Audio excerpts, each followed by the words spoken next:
네, 하나님의 말씀 봅니다. 출애굽기 30장 11절에서 18절에 있는 말씀을 한 절씩 교독합니다. 출애굽기 30장 11절에서 18절입니다. 여호와께서 모세에게 말씀하여 이르시되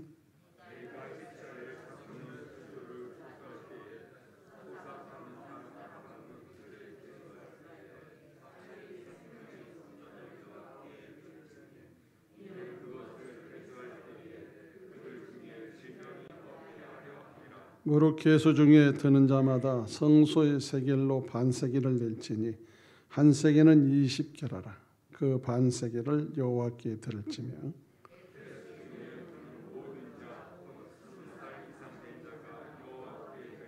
너의 생명을 대수하기 위하여 여호와께 드릴 때 부자라고 반세겔에서 더 내지 말고 가난한 자라고 덜 내지 말지며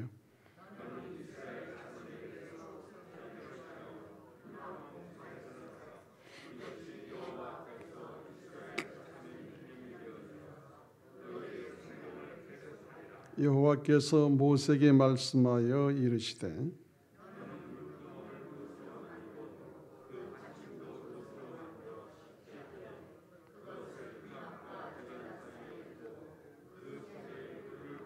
아멘. 기도하겠습니다.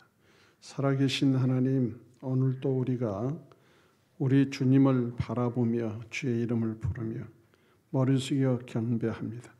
하늘문을 여시고 성령과 권능이 임하여 각자에게 주의 예비하신 대로 충만케 하여 주시옵소서.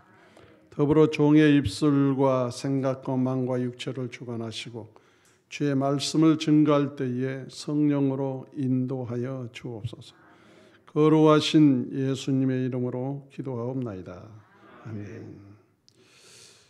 오늘은 성막을 위한 다른 명령들, 성막에서 또한 지금까지 명령이 오셨지만은 또 명령할 것들에 대해서 말씀합니다.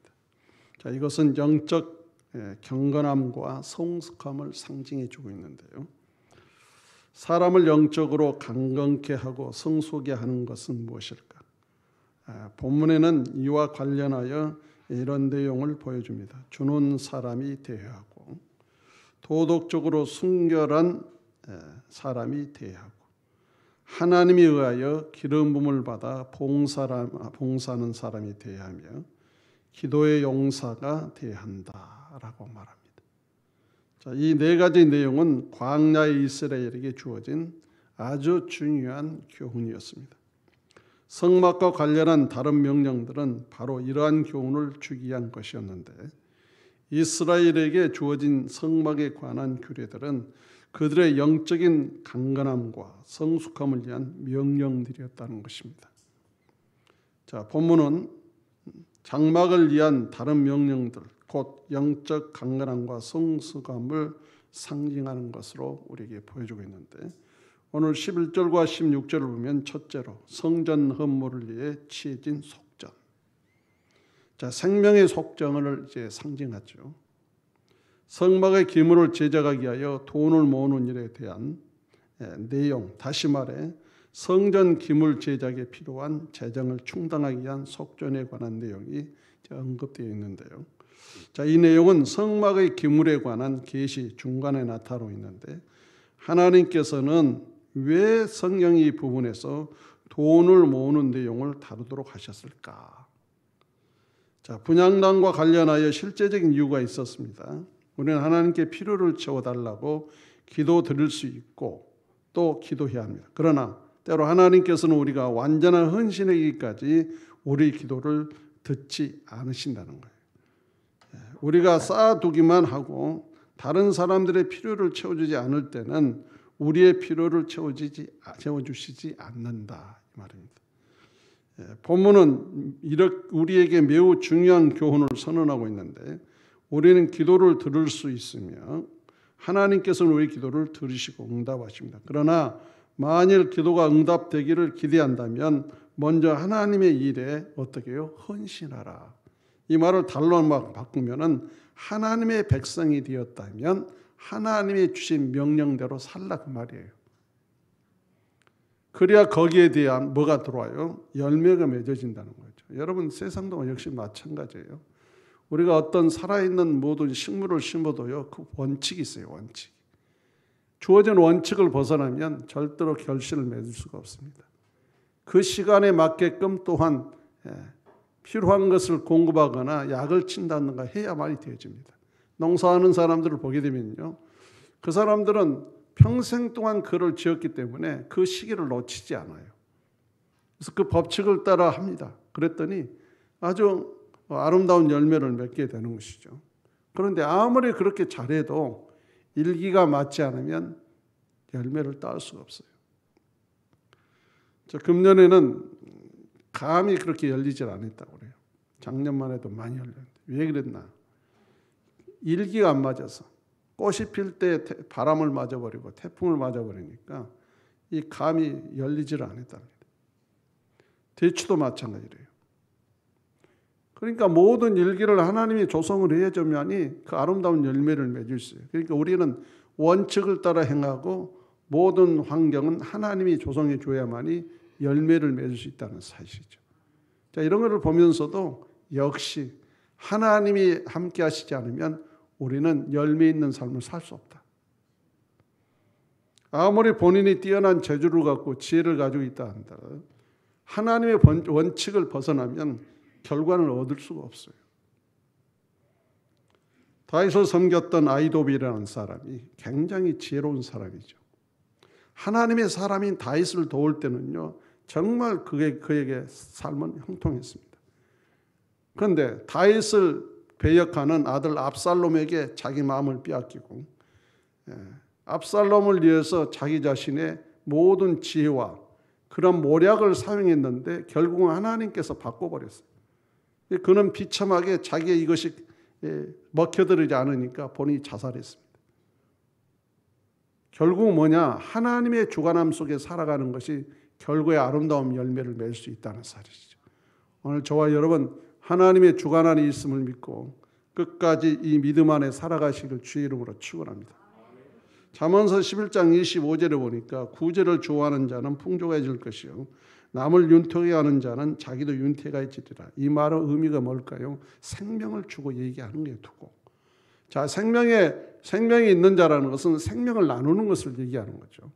그럼 생명을 나눈다고 했을 때 우리가 살아가는 모든 생활에 필요한 것도 그에게 필요한 것을 공고하며 산다는 얘기를 말합니다. 그래서 하나님께서는 우리를 구원하시고 하나님 나라에 속한 자로서 어떻게 해요? 형제를 위해서 어떻게 해요? 축복하고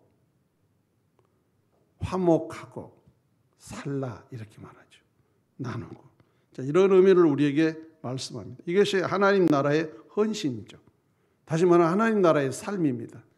이렇게 되어질 때 하나님의 원칙을 따라 열매 있는 역사가 있게 된다는 거예요.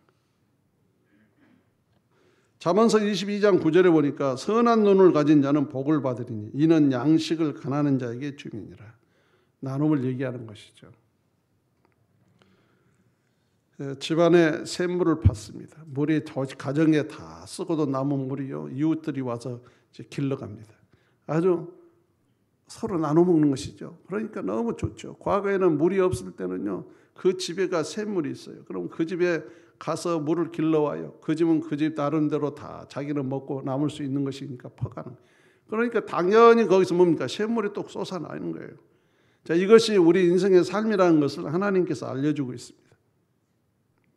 그래서 예수를 믿고 난 다음부터는 이기주의는 사라지는 거죠. 이기주의. 우리가 이런 습성이 있기 때문에 모든 거 자기 입장에서만 얘기하고 자기 입장에만 말하고 이렇게 살아요. 그러다 보니까 서로의 상처를 주죠. 근데 예수를 만나고 나면은 자기 입장의 것만을 얘기하는 게 아니에요. 상대 입장을 이해하고 살아가는 거예요. 믿어지십니까? 예수님이요, 하나님의 입장으로 얘기한다면 우리는 다 죽어야 돼요. 나는 너희에게 이런 복을 줬고 너희가 이렇게 살게 해줬는데 너희가 나를 떠나 나는 너희를 용서할 수 없어. 그럼 끝나는 거예요. 그런데 우리가 그런 존재임을 알면서도 우리 입장을 생각하니까 살려야 되겠다는 거예요. 그래서 하나님께서는 예수로 말미암아 희생하신 거예요. 이것이 하나님의 본질입니다. 이런 은혜 안에 살아가시기를 주의 이름으로 축원합니다. 우리는 따지고 살면 안 돼요. 벌써 내가 따지면 나의 주관 속에서 살아가는 거예요. 그러나 하나님 법칙 아래에서 내가 어떻게 살아야 되는 걸 알고 순종할 수 있는 사람. 바로 그렇게 살아가는 자가 헌신하는 자예요. 성경은 이런 것들을 우리에게 아주 세밀하게 알려주고 있습니다. 성령이 오게 되면 우리 그렇게 하지 않아요. 그렇게 미웠던 시어머니, 며느리, 그 이웃 누구, 그런데 성령을 받고 나니까 그가 불쌍히 여겨지는 거예요. 그를 위해서 축복이 되는 거예요. 그를 찾아가게 되는 거예요. 이게 하나님의 마음입니다. 성령이 오면 우리의 마음을 어떻게 바꿔요? 하나님의 마음으로 바꿔버려요.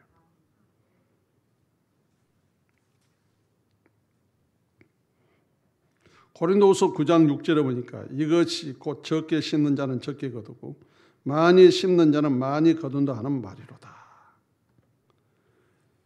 마태복음 6장 33절에는 그런즉 너희는 먼저 그의 나라와 그의 의를 구하라. 그리하면 이 모든 것을 너희에게 더하시리라. 여러분, 더한다는 것은 열매죠.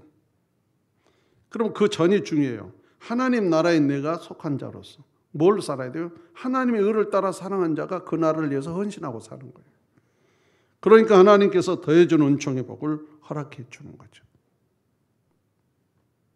12절에 보면은 이제 인구조사 때마다 속전을 내라 이렇게 말합니다. 이스라엘 사람들은요, 인구조사가 있을 때마다 속전을 지불해야 했습니다. 속전이란 말은요, 덮음이라는 의미를 가진 단어로서 이스라엘 백성의 죄를 덮으셔서 그들을 구속하신 하나님의 은혜를 감사하는 뜻에서 드리는 헌금입니다. 따라서 생명의 속전은 백성들로 하여금 하나님의 구속을 끊임없이 기억나게 하였을 것입니다. 이 세금을 지불함으로써 하나님의 보호를 보장받고 하나님의 심판이나 재앙을 면한다는 의미가 있었던 것인데요.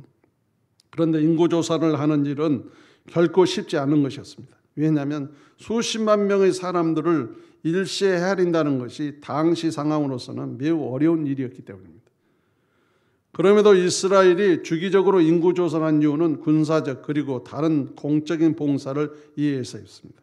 지도자들은 얼마나 많은 사람들이 무장할 수 있는지, 얼마나 많은 사람들이 국가적 인원이 있을 때 나아가서 싸울 수 있을 만큼 나이를 먹었는지를 알아야 할 필요가 있었다는 거죠. 그래서 하나님께서 인구조사에 대하여 하신 말씀에 주목할 수 있습니다. 만일 백성들이 하나님을 믿고 신실하게 예배한다면 그들은 자진해서 세금을 납부할 것입니다. 만일 그렇지 않다면 그들은 그의 의무에 대해서도요 태만하게 될 것인데 그 의무들 중에 하나가 속전을 지불하는 것이었어요. 하나님께서는 만일 그들이 신실하게 행한다면 그들을 심판하지 않을 것이나 그들이 이 규례를 거스리고 신실히 행하지 않으면 재앙을 내릴 것이라고 말합니다. 왜 그럴까요? 중요하니까. 여러분, 이 재앙은 채찍과 같은 거예요. 그래서 이거는 인간이 꼭 알아야 되는 거예요. 왜요? 속전을 얻어야 하나님께 속한 생명을 얻는 죄예요. 결론은 뭡니까? 예수님이 속전으로 드려짐으로 우리가 구원의 은혜를 받았어요. 자, 대상자는 반세기를 내야 하고 13절에 대상자는 20세 이상이며 빈부에 관계없이 동일하게 내야 합니다. 부자나 가난한 자나. 왜요? 생명의 기중성은 똑같기 때문에. 그래서 부자나 가난한 자에게 하나님께 드려진 이 희생은 예수님의 한 분, 귀하신 분으로 끝난 거예요. 그러니까 하나님은 가난한 자나 귀한 자나 똑같이 여긴다는 거예요. 믿어지십니까? 생명을 귀하게 여기신다는 겁니다. 이런 은혜를 예수로 말미암아 이루게 하셨던 거죠.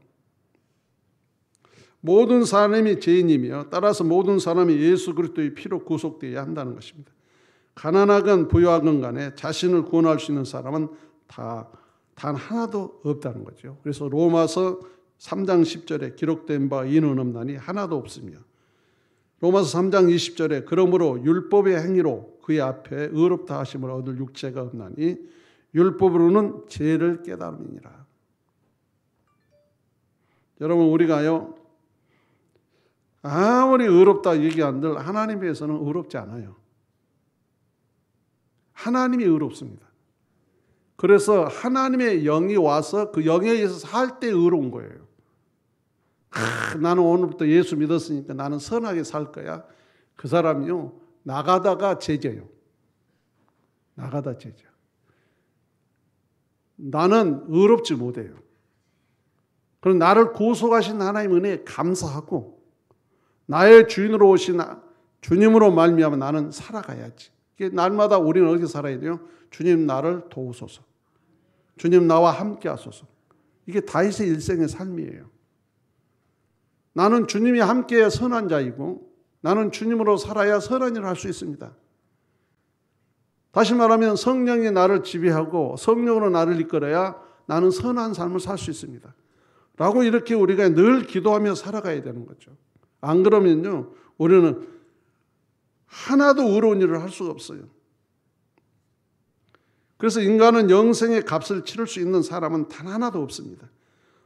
단지 오직 예수 그리스도만이 죄의 빚을 갚을 수 있었죠. 로마서 6장 23절에 보면은 죄의 삭선 사망이요 하나님 은사는 그리스도 예수 우리 주 안에 있는 영생이니라. 이게 영생이 누구께 있어요? 그리스도 안에 있는 거예요. 사람들은 신앙을요 자기주의 속에 하려고 합니다. 어느 정도 안다고 얘기해요. 근데 그 사람은 알지 못해요. 아는 사람은 무조건 주의 말씀에 순종하는 거예요. 내가 주님이 하라는 대로 그냥 살아가는 거예요.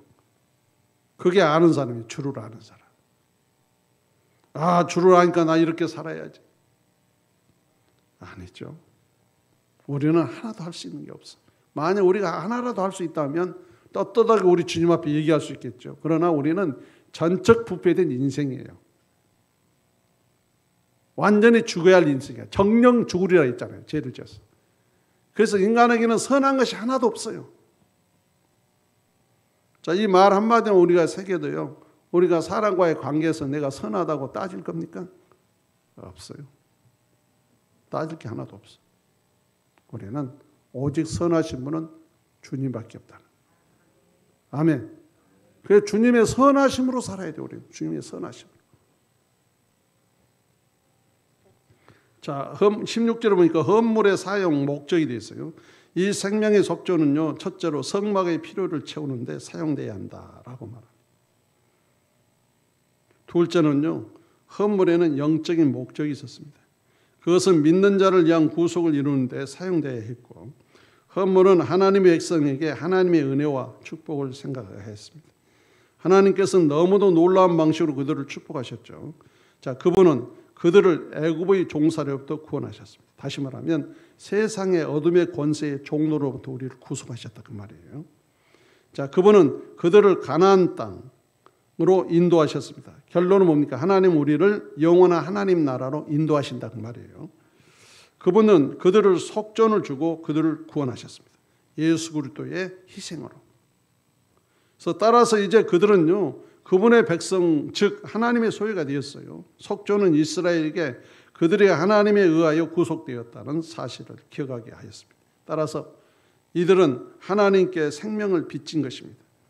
그들은 더 이상 그들 자신의 것이 아니었습니다. 오늘 또 우리가 고린도전서를 보게 되면 예수의 핏값으로 우리를 샀다고 그러잖아요. 우리는요, 평생 갚아도 갚을 수 없는 빚진 자예요. 생명의 빚진 자. 그러니까 우리는 평생 주님에 의해서 살아가야 돼요. 아멘. 오늘 풀리지 않는 문제가 있습니까? 내가 빚진 자로 안 살기 때문에. 여러분, 빚진 자로 산다는 것은 뭡니까? 주님이 나를 위해서 희생하신 그 삶을 나더러 살라고 그래요. 그래야 빚을 갚는 거예요. 나의 계명을 지키는 자가 나의 참 제자라고 말하죠. 그게 빚진 자의 삶이에요. 예수로 사는 자. 오늘 살펴보면요, 참 하나님의 은혜가 아니면 살 수가 없어요. 요즘 가을이 되니까 사람들이요 단풍을 막 구경하러 가. 아름답다, 멋있다 그래. 근데 가만히 봐봐요. 이 나무가 처음에 봄에요, 초록색을 차 있을 때 생동감이 느껴요. 생명감이. 막 살 것 같다고 그걸 보면은 막. 그런데 가을이 되니까 단풍이 들어요. 이거는 결국 뭡니까? 마지막 이제 이 이파리가 떨어지기 전에 장식하는 거예요. 그걸 보면서 우리가 좀 느낄 수 있죠. 야, 내가 마지막 이 세상을 떠날 때 사람들에게 마지막 이 아름다운 모습을 떠난다면 얼마나 아름다울까? 사람들이 막 그걸 구경하러 오잖아. 막 그 아름다운 그 색깔의 아름다움을 보고, 우리도 마지막에 그 나무가 이제 이파리는 그 단풍의 색깔에 지고 나면 땅에 떨어져 버려요. 다 썩어버립니다. 자, 나의 인생의 마지막이 그렇게 되어진다면, 처음에 그 전에는 내가 살아가는 생동감 있는 사람이 되었다가 마지막 내가 이 세상을 떠날 때는 그 아름다움 속에 사람들이 그걸 보고 말입니다. 그 아름다움을 느끼며 자기들도 이후에 이런 아름다움으로 장식하고 싶은 마음을 심어줄 수 있는 사람이라면.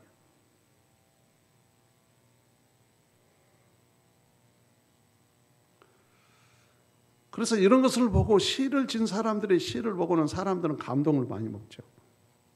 왜? 자기는 미처 그 생각을 못했는데 그 시내에서 나오는 그 깊은 뜻을 이제 마음에 새기니까 내 자신이 깨달아지게 돼요. 근데 우리 예수님 오셔서 막 생동감 있게 우리에게 생명을 구원하다가 마지막 십자가에서 이 마지막 아름다운 장식을 우리에게 보여줬잖아요. 우리 하나님은요, 우리에게 이런 삶으로 인도하신다는 사실을 믿으시기 바랍니다. 주님, 마지막 내 인생의 아름다운 꽃을 피게, 아름다운 열매, 아름다운 그런 단풍의 모습으로 내 인생을 치게 하소서.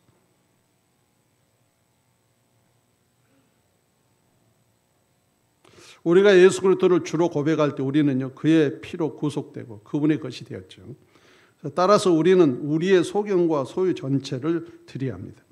우리의 물질적인 소유를 그리스도께 드리는 것이죠. 왜요? 나는 주의 것이니까.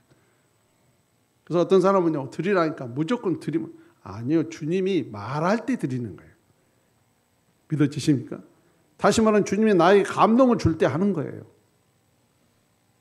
뭐 어떤 사람은 상습적으로 이걸 이용하죠. 주님께 드리면 복을 받는다고 무조건. 아니에요. 내 마음속에 감동을 주시는 거예요.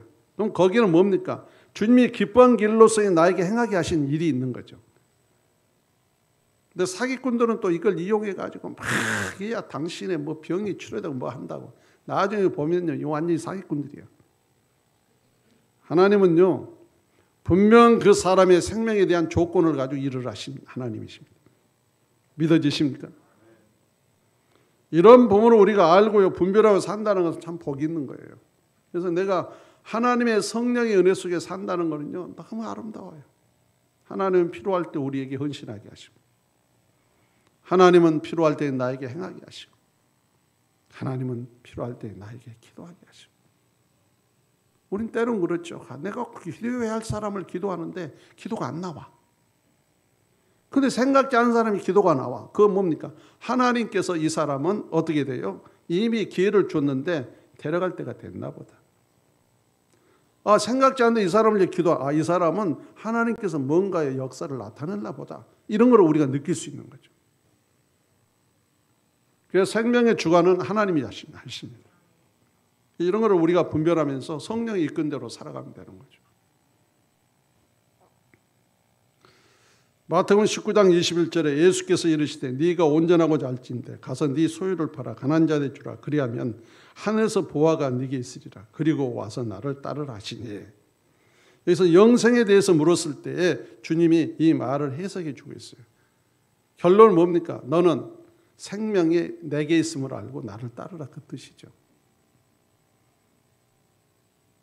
그런데 네가 무엇을 행함으로 인해서 네가 영생을 얻을 거로 착각하지 말라. 왜냐하면 자기는 구제도 하고 뭣도 했대. 그런데 그 목적이 뭡니까? 하나님에 대한 목적이 아니죠.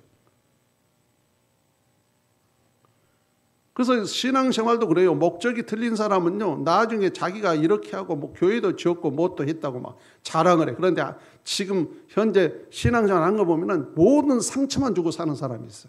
그건 가짜입니다. 어떻게 하나님의 것을 내가 드려서 행했는데 내가 내 주관을 할 수 있냐 이 말이죠. 하나님의 것이라고 드렸는데 그거 잘못된 거지. 믿어지십니까? 그러니까 지금 세상은요, 신앙에 대한 부분도 착각하여 사는 사람이 많아요. 굉장히. 이미 나는 주의 것입니다 하면은 전시다면 모든 것이 주의 것이잖아. 그럼 그에 따라서 내가 주님의 기쁨으로 내가 행했을 뿐이에요. 주님이 나에게 주신 걸 주님께 했을 뿐인데 그걸 가지고 자기가 주관을 하고 이걸 했는데 나를 안 알아준다 하면은 그건 신앙이 잘못된 거죠. 우리가 주님을 확실히 알고 살아갑시다. 이런 신앙을 가져야 하나님께서 거기에 필요한 뭡니까? 열매, 준비된 열매를 맺게 하시는 거죠.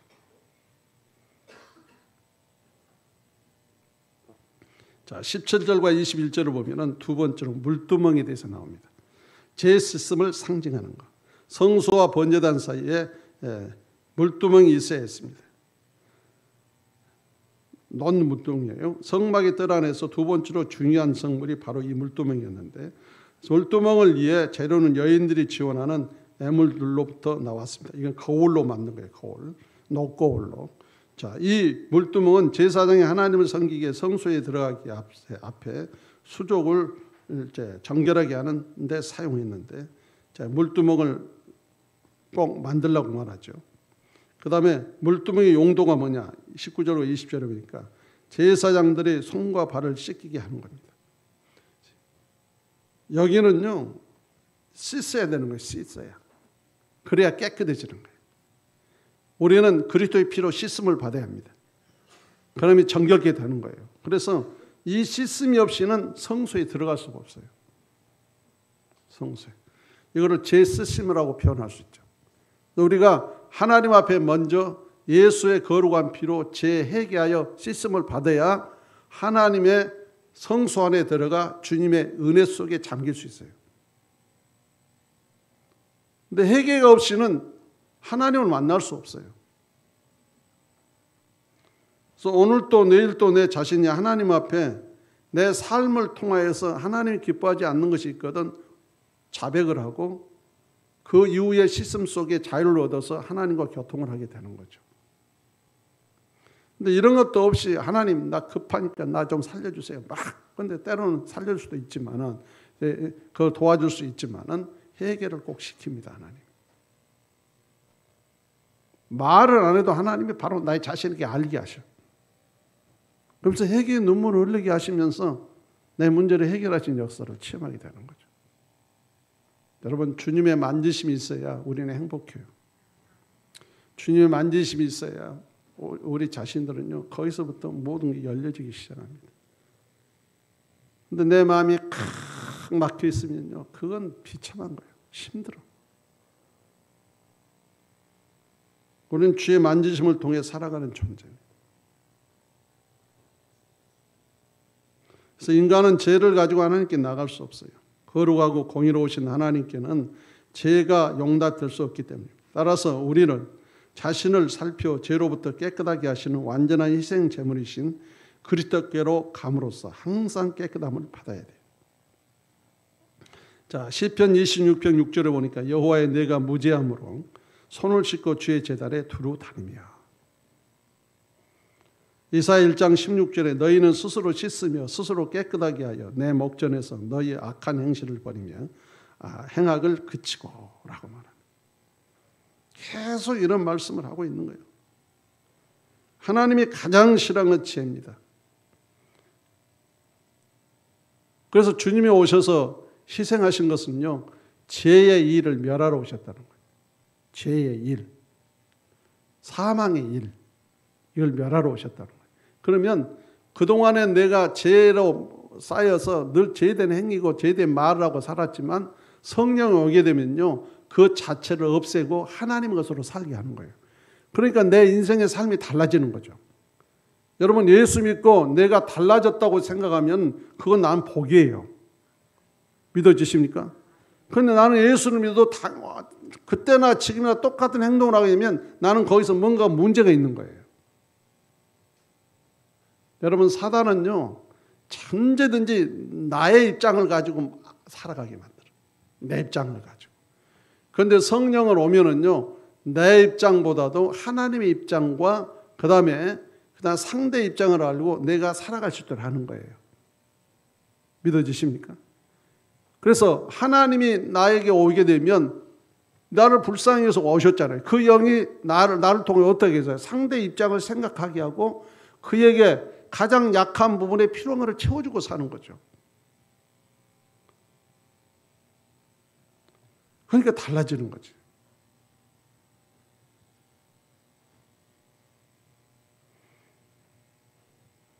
디모데후서 2장 21절을 보니까 그러므로 누구든지 이런 것에 대해서 자기를 깨끗하게 하며 기 쓰는 그릇이 되어 거룩하고 주인의 쓰심에 합당하며 모든 선한 일에 준비함이 되리라.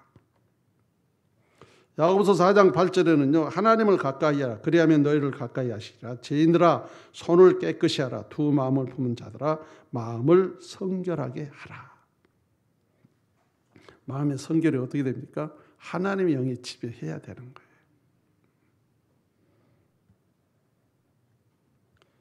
이 21절을 보니까 씻지 않으면 죽게 된다는 경고가 주어집니다. 왜 이런 말씀하셨을까? 당연하죠. 우리가 죄에서 해방되지 않으면 우리는 죽어요. 하나님은 이 죄 문제를 해결해야만이 우리가 산다는 것을 알려주고 있어요. 그런데 참 감사한 게 뭐냐면은 이런 것들을 인식을 시키시고 행하게 하심으로 예수님을 통하여서 해결하셨다는 사실. 우리는 이 사실을 믿고 어떻게 돼요? 이제는 죄와 상관이 없는 삶을 살라는 얘기예요. 그럼 죄와 상관이 없는 삶을 어떻게 삽니까? 예수와 함께 사는 거죠. 아멘.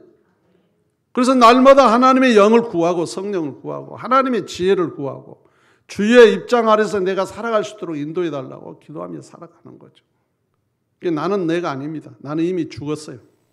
십자가에서. 이제는 내가 아니라 그리스도예요. 그리스도.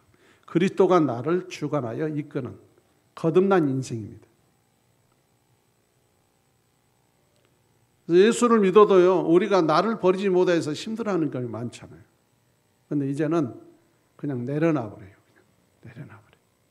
이제는 나는 나의 도움이 안 돼.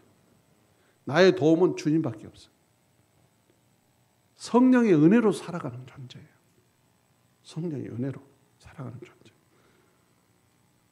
백날 요즘 이 세상의 사람들이 PR 시대라 하지만은 그거는 어느 정도에 가서 끝나는 거지. 하나님이 나를 PR 시켜줘야지. 내가 나를 PR한다 해서 얼마나 가겠습니까? 그건 나중에 그것이 다 드러나는데. 사람은 완전하지 못합니다. 그래서 오늘 또요, 이런 부분을 주신 하나님은요, 어떤 의미 속에 주었을까요? 그래, 너희는 나로 말미암아 살아야 된다. 너희는 죄로는 살 수 없어. 나는 너희를 살릴 거야. 너희는 나의 백성이야. 이제는 나와 함께 살아야 영원히 사는 거야. 이런 의미를 여기서 보여주고 있죠.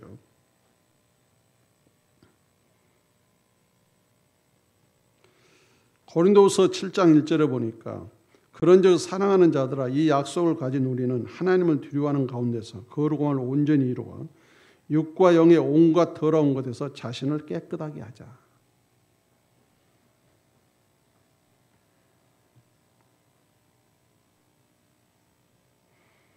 여러분 세상에서 누리고 싶은 거 많아 육신적으로. 그런데 그것에 내 자신이 끌려가면 나는 결국은요 비참하게 될 수 있어요. 우리는 내가 누리고 싶은 것 누리지 말고 주님이 나에게 누리게 하신 것으로 누리시기 바랍니다. 믿어지십니까? 주님이 나에게 누리게 하신 걸로 누려야 돼요.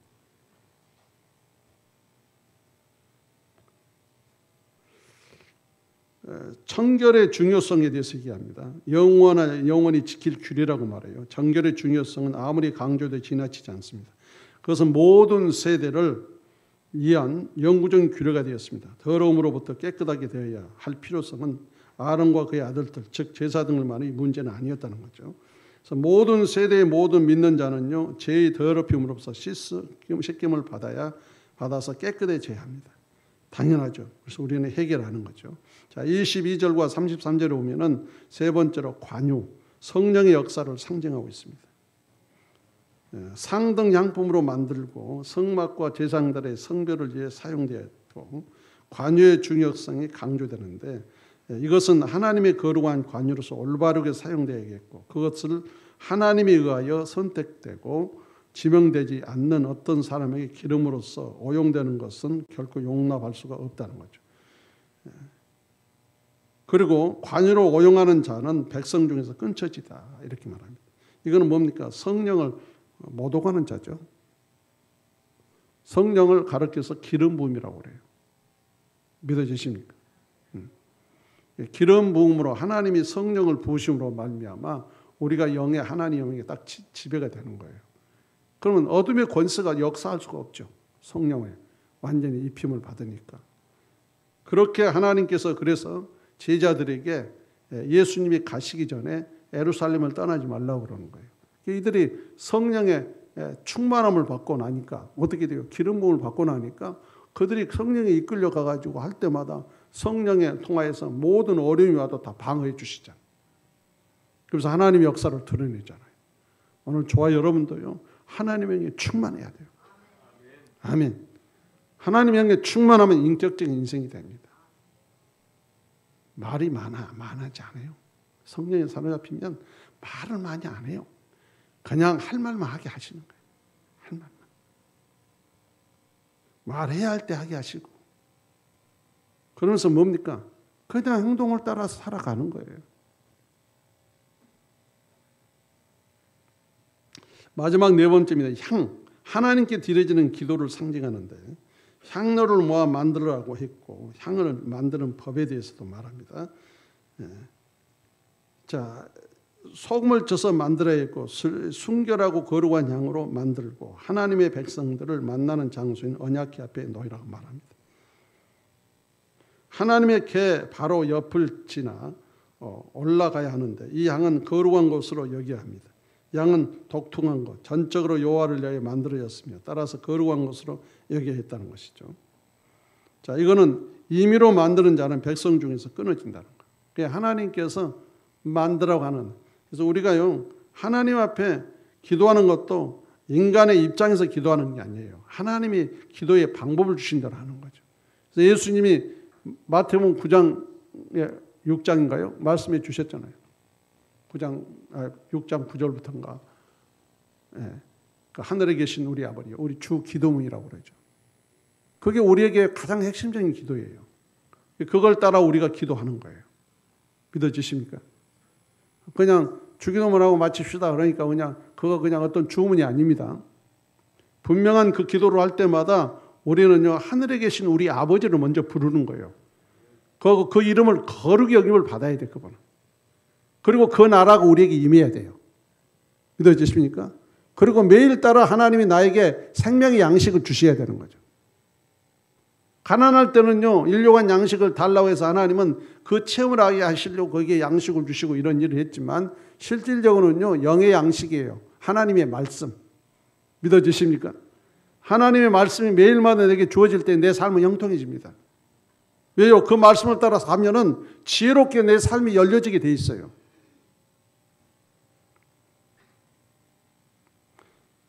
성경에 보면 기도원의 기도를 들으셨고 한나의 기도를 들으셨으며 사무엘의 기도를 들으셨습니다. 솔로몬의 기도를 들으셨고 엘리야 기도를 들으셨고 히스기야 기도를 들으셨으며 여호사밧의 기도도 들으셨고 에스라의 기도를 들으셨고 세례 요한의 아버지 스가랴의 기도를 들으셨습니다. 제자들과 초대교회 믿는 자들의 기도를 들으셨으며 우리 모두에게 주신 하나님의 약속을 우리는 기억하고 어떻게 돼요? 하나님 앞에 기도하는 거예요. 주님이 예수님이 그랬잖아요. 이제는 내 이름으로 기도하라. 우리는 이거는요, 약속이에요. 우리는 주의 이름을 부르며 기도하시기 바랍니다.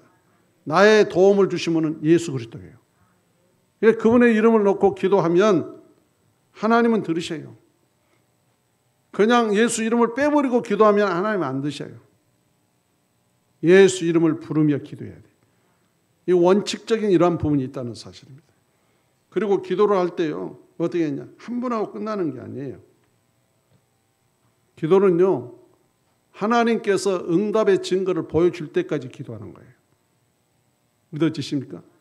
누가복음 11장 9절을 보니까 내가 또 너에게 이르노니 구하라 그러면 너에게 주실 것이요 찾으라 그러면 찾아낼 것이요 문을 두드리라 그러면 너에게 열릴 것이니 하나님께서 성령을 주시지 않겠느냐. 여러분, 하나님의 성령이 우리에게 역사하면은요, 문제 풀어집니다. 이 은혜를 넣고 주님 앞에 기도하고, 지금은 이스라엘 백성에게 현실의 삶 속에 이런 것을 통하여서 하나님을 섬기도록 만드셨는데, 이 모든 것을 압축하여 이루신 분이 예수 그리스도예요. 아멘. 이 주님을 의지하면서 날마다 하나님의 역사하심을 체험하는 아름다운 삶이 되시기를 주의 이름으로 축원합니다. 기도하겠습니다. 살아계신 하나님 감사합니다. 오늘도 주의 은혜 아래에서 우리를 부르시고 예배하게 하시니 감사합니다. 주님의 규칙을 따라 살 수 있는 신앙이 되어지게 하여 주시옵소서. 거룩하신 예수님의 이름으로 기도하옵나이다. 아멘. 찬송가 51장 찬송 부르겠습니다.